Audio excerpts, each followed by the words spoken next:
कही कही बातें।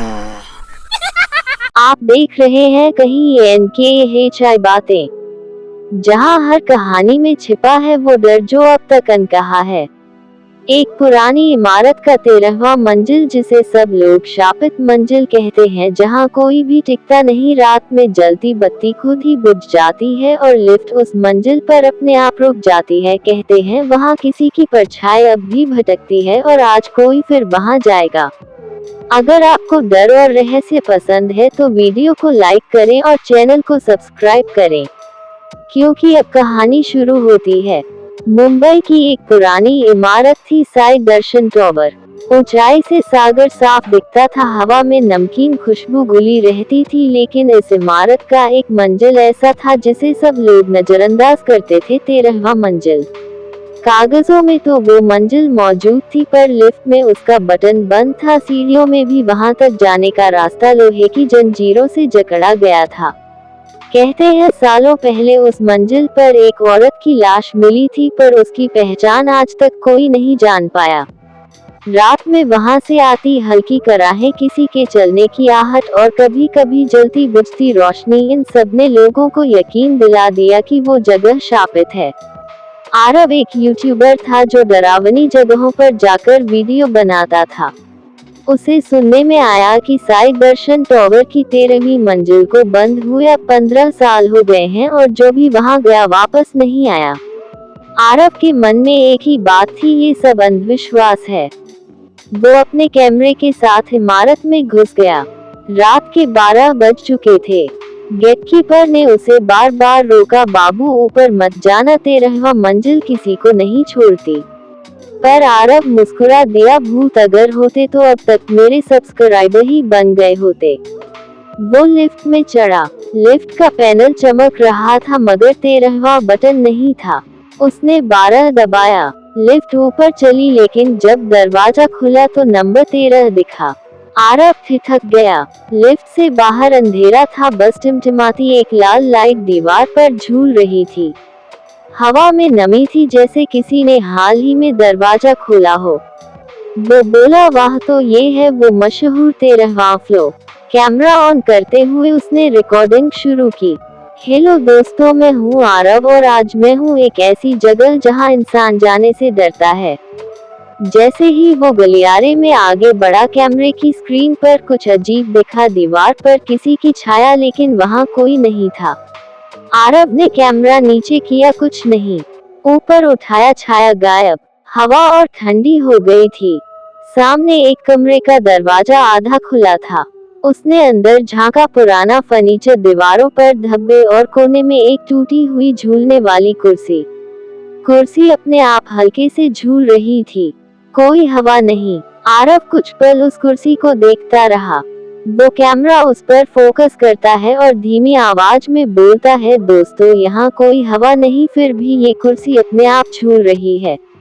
उसके शब्दों के साथ ही कैमरे की स्क्रीन अचानक झिलमिलाई। कुछ सेकंड के लिए रिकॉर्डिंग रुक गई, फिर अपने आप दोबारा शुरू हुई। आरव ने घबराकर स्क्रीन पर देखा, लेकिन उसे कुछ समझ नहीं आया। वो कमरे के अंदर गया। कमरा पुराना था, दीवारों से पपड़ी उतर चुकी थी और फर्श पर धूल की मोटी परत जमी थी। वो कुर्सी के पास पहुंचा। उसने उसे छूने के लिए हाथ बढ़ाया, तभी कुर्सी एकदम रुक गई, जैसे किसी ने उसका हाथ पकड़ लिया हो। आरव पीछे हट गया। उसका दिल तेजी से धड़कने लगा। कैमरे की रिकॉर्डिंग चल रही थी और उसमें साफ आवाज आए, एक औरत की धीमी फुसफुसाहट, क्यों आए हो? आरव ने इधर उधर देखा, वहां कोई नहीं था। उसकी सांसें भारी हो गईं। वो धीरे से बोला, कौन है वहां? फिर सन्नाटा। अचानक पीछे का दरवाजा खुद से बंद हो गया। आरव ने मुड़कर देखा, दरवाजे के नीचे से किसी की परछाई गुजर रही थी। वो भागकर दरवाजे के पास गया, लेकिन हैंडल ठंडा था, बर्फ जैसा ठंडा। उसने कोशिश की दरवाजा खोलने की, लेकिन दरवाजा हिला तक नहीं। तभी कैमरे की स्क्रीन फिर झिलमिलाई और स्क्रीन पर आरव के पीछे किसी का धुंधला चेहरा दिखा। वो मुड़ा, लेकिन वहां कुछ नहीं था। कमरे की लाइट अब जलने बुझने लगी। दीवार पर पुराना कैलेंडर लटक रहा था जिस पर साल लिखा था 2008। वो वही साल था जब 13वीं मंजिल पर हादसा हुआ था। आरव ने धीरे से कहा, यही वो कमरा है जहां उस औरत की लाश मिली थी। वो बोल ही रहा था कि कुर्सी एकदम तेज झूलने लगी। जोर जोर से चरमराने की आवाज आने लगी। कैमरे की रिकॉर्डिंग में अचानक किसी की हंसी गूंज उठी, एक अजीब लंबी ठंडी हंसी। आरव डर के मारे दीवार से टिक गया। वो कैमरा नीचे रखकर मोबाइल की फ्लैशलाइट जलाने लगा, पर जैसे ही फ्लैशलाइट ऑन हुई दीवार पर किसी ने बड़े अक्षरों में लिखा था, मैं अभी भी यही हूँ। वो शब्द ताजे खून जैसे लाल दिख रहे थे। धीरे धीरे वो शब्द टपकने लगे और नीचे फर्श पर कुछ बूंदें गिरने लगी। आरव ने घबराकर पीछे कदम बढ़ाया, लेकिन उसका पैर किसी चीज से टकराया। उसने झुककर देखा, फर्श पर एक पुराना जूता पड़ा था और उसमें आधा जला हुआ कागज था। उस पर लिखा था, जिसने मेरा सच जाना वो जिंदा नहीं रहा। अब आरव के हाथ कांपने लगे। उसने दरवाजे की ओर देखा और अचानक दरवाजा अपने आप खुल गया। बाहर वही लंबा अंधेरा गलियारा। आरव ने कैमरा उठाया और गलियारे में दौड़ने लगा। हर तरफ सन्नाटा, बस उसके कदमों की गूंज। फिर एक आवाज आई, वही औरत की धीमी फुसफुसाहट, मत जाओ, अब बहुत देर हो चुकी है। गलियारे के आखिर में उसे एक पुराना शीशा दिखा। शीशे में सिर्फ उसका चेहरा नहीं बल्कि उसके पीछे किसी और का चेहरा भी दिखा। आरव ने डरकर पलटकर देखा, वहां कोई नहीं। लेकिन जब उसने दोबारा शीशे में देखा, उस चेहरे की आंखें अब हिल रही थी। कहानी यहीं पर एक नए मोड़ पर आ गई थी। क्या वो चेहरा उसी औरत का था जिसकी मौत हुई थी, या कोई और रहस्य छिपा था उस 13वीं मंजिल में? आरव उस शीशे के सामने जड़ हो गया। उसकी सांसें थम सी गई थी। आंखों के सामने उसका ही प्रतिबिंब था, मगर उसके पीछे जो चेहरा था वो मुस्कुरा रहा था, एक धीमी ठंडी मुस्कान जो इंसानी नहीं लग रही थी। उसके कानों में किसी के कदमों की आहट गूंजने लगी, धीरे धीरे पास आती हुई। वो मुड़ा, लेकिन वहां कोई नहीं था। फिर शीशे में देखा तो वो चेहरा अब और करीब आ गया था, बस उसके पीछे। आरव ने डर के मारे कैमरा गिरा दिया। कैमरा जमीन पर गिरते ही अपने आप रिकॉर्ड करने लगा। फ्रेम में आरव की परछाई दिखाई दी और पीछे धुंध से निकली एक और परछाई। वो औरत थी, लंबे खुले बाल, सफेद साड़ी में, और चेहरा आधा जल चुका था। आरव ने कांपती आवाज में कहा, तुम कौन हो, क्या चाहती हो? धीरे से आवाज आई, मुझे मेरा नाम चाहिए। आरव समझ नहीं पाया, वो पीछे हटने लगा। औरत का चेहरा अब और साफ दिख रहा था, आंखें खाली पर गुस्से से भरी हुई। आरव ने दरवाजे की ओर भागने की कोशिश की, मगर गलियारा अब वैसा नहीं था। वो लंबा होता जा रहा था जैसे कोई अंत ही न हो। दीवारों पर अब हर जगह वही शब्द लिखे थे, मुझे मेरा नाम चाहिए। और दीवारों से किसी के रोने की आवाजें आने लगी। आरव की सांस फूलने लगी थी। उसने मोबाइल की टॉर्च दोबारा ऑन की। टॉर्च की रोशनी दीवार पर पड़ी और वहां पुराना नेम प्लेट चमकने लगा, कमरा नंबर 13B।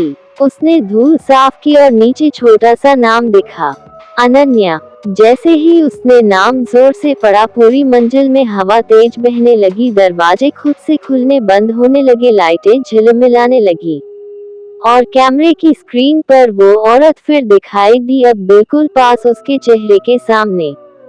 वो बोली, आखिर किसी ने मेरा नाम लिया।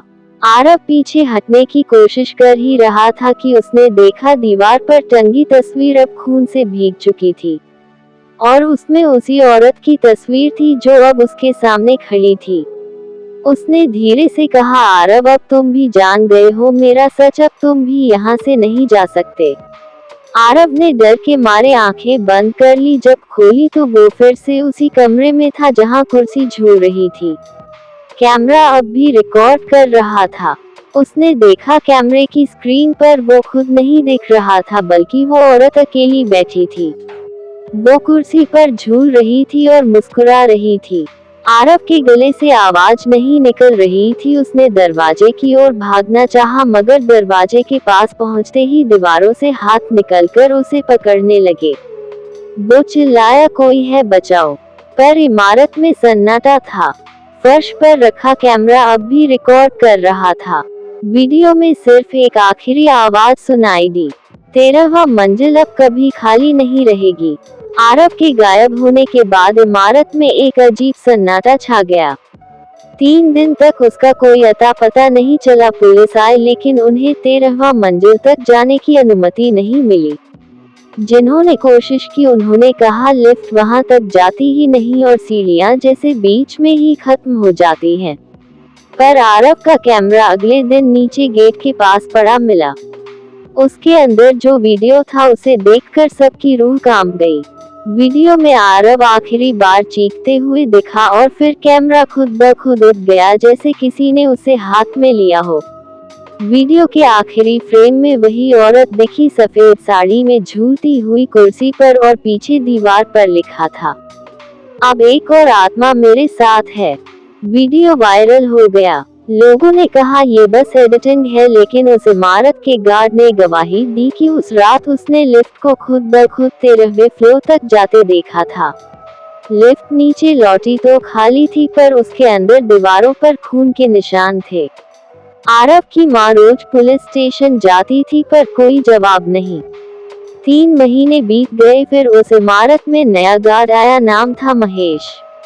महेश को सबने समझाया कि 13वें मंजिल के पास मत जाना, पर उसने हंसकर कहा, मैं किसी भूत को नहीं मानता।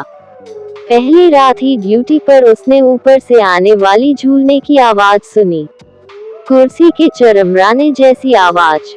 वो टॉर्च लेकर सीढ़ियों की तरफ बढ़ा। 13वें मंजिल का दरवाजा अब खुला था, जबकि उसे हमेशा जंजीरों से बंद रखा जाता था। महेश ने झांका, अंधेरे में किसी के गाने की आवाज आ रही थी। धीरे धीरे वह अंदर गया। हवा ठंडी थी, जैसे सर्दियों की रात में खुली खिड़की से आती हो। कमरे में वही टूटी कुर्सी झूल रही थी और उस पर कोई बैठा था। महेश ने टॉर्च की रोशनी आगे की उस कुर्सी पर डाली। वो आरव था। उसकी आंखें खुली हुई थी, लेकिन शरीर जड़ था। उसके होठों पर वही ठंडी मुस्कान और उसकी गर्दन के पीछे खून के निशान थे। फर्श पर कैमरा रखा था जो अपने आप रिकॉर्ड कर रहा था। महेश पीछे हटने लगा, तभी दीवार पर किसी ने उंगलियों से लिखा, मैं कह चुकी थी अब वो कभी नहीं जाएगा। महेश ने भागने की कोशिश की, लेकिन दरवाजा बंद हो गया। कमरे की लाइटें झपकने लगी और अचानक वो औरत फिर दिखाई दी। वो कुर्सी से उठी और बोली, अब तुमने मेरा रहस्य देख लिया, तुम भी मेरे साथ रहोगे। उस रात के बाद महेश भी गायब हो गया। अगली सुबह गार्ड रूम में सिर्फ उसका टॉर्च और लिफ्ट की चाबी मिली। अब साई दर्शन टावर पूरी तरह खाली करवा दिया गया है। लिफ्ट आज भी हर रात 12 बजते ही खुद से चलती है और 13वें फ्लोर पर रुकती है। कहते हैं अगर कोई ध्यान से सुने तो वहां से झूलने की आवाज और किसी के धीमे गाने की धुन अब भी आती है। और कैमरे में रिकॉर्ड हुआ आखिरी फ्रेम अब भी अपने आप प्ले हो जाता है। वो औरत मुस्कुराती है और धीरे से कहती है, 13वां मंजिल हमेशा एक आत्मा की कमी में रहती है। कहानी यही खत्म नहीं हुई, शायद किसी दिन कोई और वहां जाएगा। अगर आपको ये कहानी पसंद आई हो तो वीडियो को लाइक करें।